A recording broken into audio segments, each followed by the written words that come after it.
नमस्कार दोस्तों। आशा करता हूँ आप सब स्वस्थ होंगे एवं अपने अपने घरों में होंगे।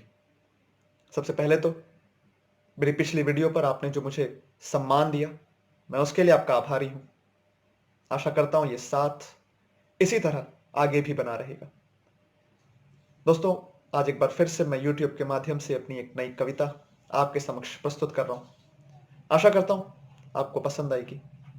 और आगे बढ़ने से पहले एक बार फिर वही निवेदन कि चैनल को लाइक, सब्सक्राइब जरूर करें और अपने प्रियजनों के साथ इसे साझा भी करें। दोस्तों, स्वामी विवेकानंद का ये कहना था कि हिंदुस्तान का भविष्य इस बात पर निर्भर करता है कि यहाँ की युवा इस देश के उत्थान के लिए किस तरह से कार्यरत है। दोस्तों, उन्होंने हमें 1500 वर्षों का कार्य सौंपा था, मगर दुर्भाग्यवश आज उनके देहांत को 100 वर्षों से अधिक हो गए, परंतु आज भी हम सही रूप से उनके दिखाए हुए मार्गों पर चलने में अक्षम रहे हैं। दोस्तों, मैं देखता हूं कि जब स्वामी जी की जयंती होती है तो देश के विभिन्न कोने से लोग उन्हें सम्मान, उन्हें श्रद्धांजलि देने के लिए विभिन्न मठों में जाते हैं। यहां तक कि जो प्रमुख मठ है कोलकाता के बेलूर में स्थित, वहां तो बहुत लंबी लाइनें रहती हैं। परंतु दोस्तों, क्या इस तरह से उनके जयंती पर केवल पद यात्रा करके हम स्वामी जी के दिखाए हुए मार्ग पर चल सकते हैं? कदाचित यह संभव नहीं है। हमें यह ज्ञात होना चाहिए कि स्वामी जी की जयंती पर मीलों चलने से हम उनके सपनों को साकार नहीं करेंगे, बल्कि उनके पद चिन्हों पर चलने से उनके सपनों को साकार करेंगे। दोस्तों, आज की इस कविता का यही उद्देश्य है कि मैं देश के युवाओं को जागृत कर सकूं, और इसीलिए कविता का शीर्षक जागो वीर सपूतों के साथ मैं आपके समक्ष प्रस्तुत हूं। आशा करता हूं आपको कविता पसंद आएगी। तवज्जो चाहूंगा कि इनकलाब का नारा लेकर देश बचाने आया हूं। हे भारत के वीर सपूतों, मैं तुम्हें जगाने आया हूं। इनकलाब का नारा लेकर देश बचाने आया हूं। हे भारत के वीर सपूतों, मैं तुम्हें जगाने आया हूं। याद करो तुम वीर शिवाजी के अद्भुत बलिदानों को, चंद्रगुप्त राणा प्रताप से भारत के दीवानों को। कुटिल कौटिल्य चाणक्य। कुटिल कौटिल्य की जीवन नीति से कुछ सीखो तुम, और भारत के इस पुण्य भूमि को शोणित से अपनी सींचो तुम।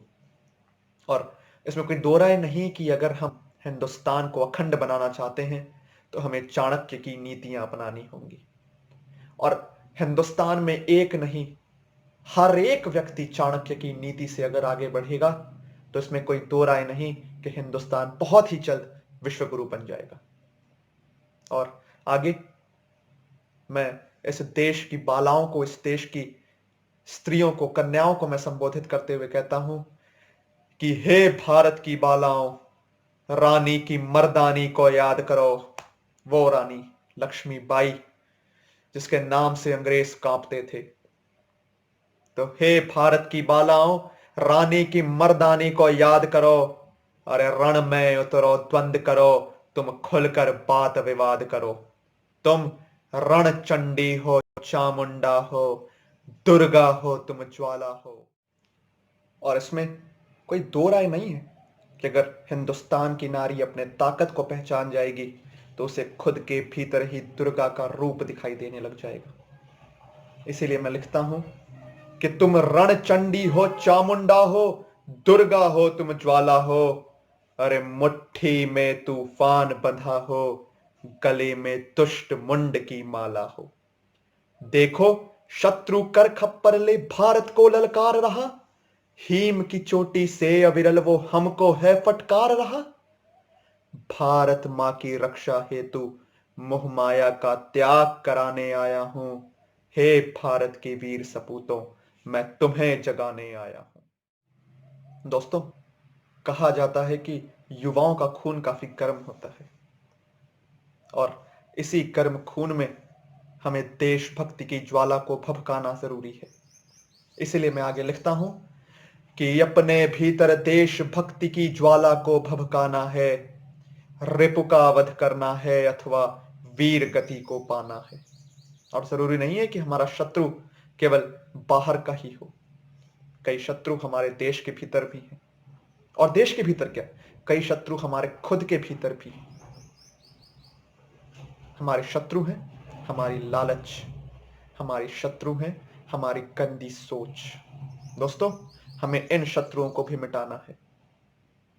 तो अपने भीतर देशभक्ति की ज्वाला को भभकाना है, रिपु का वध करना है अथवा वीर गति को पाना है और भगत सिंह सा ओझो हमें आजाद के जैसी भक्ति हो और कूद पड़ी जो अंगारों में उस पद्मिनी जैसी शक्ति हो।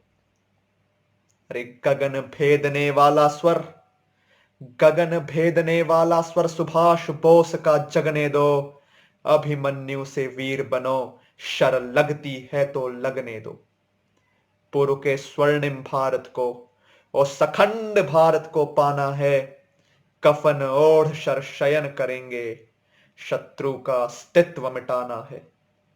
हे प्राण हथेली पर रखकर रंगारों पर चलने वालों, हे भारत मां की रक्षा हेतु सर्वप्रथम शीश धरने वालों, मैं अपनी झोली फैलाकर, मैं अपनी झोली फैलाकर प्राण दान मांगने आया हूं। हे भारत की वीर सपूतों, मैं तुम्हें जगाने आया हूं। और प्राणदान का अर्थ ये कि जब भी जरूरत हो हम देश की रक्षा के लिए अपने प्राणों की आहुति करने को भी तत्पर रहें। और अगर ऐसा हो गया तब क्या होगा? जैसा कि मैंने अब तक कहा कि हमें जगना होगा, हमें जागृत होना होगा। उसके बाद क्या होगा? ध्यान से सुनिएगा कि तब चीनी की क्या बिसात। जिस दिन इस देश के युवा सही तरीके से जग गए, उसके बाद चाइनीज की भी औकात कुछ नहीं रह जाएगी। तो तब चीनी की क्या बिसात, वे हमसे क्या टकराएंगे। अरे चीनी को तो हम पानी में घोल घोल पी जाएंगे।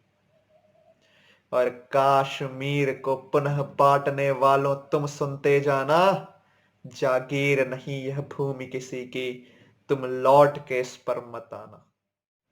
और देश के युवाओं को संबोधित करते हुए अगली कुछ पंक्तियां कि उठो दिखाओ भारत के सिंहों में कितना पानी है, भारत का हर व्यक्ति देशभक्त बलिदानी है और भारत मां के एक पुकार पर प्राण न्यौछावर कर देते।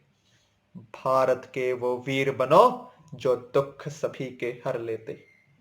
और तब तब राम की धनुष जगे, जगे सुदर्शन यदुनंदन की, भारत पुनः भूमि बने अब वंदन की अभिनंदन की। युवाओं संग मिलकर भारत को विश्व गुरु बनाने आया हूं। हे भारत के वीर सपूतों, मैं तुम्हें जगाने आया हूं।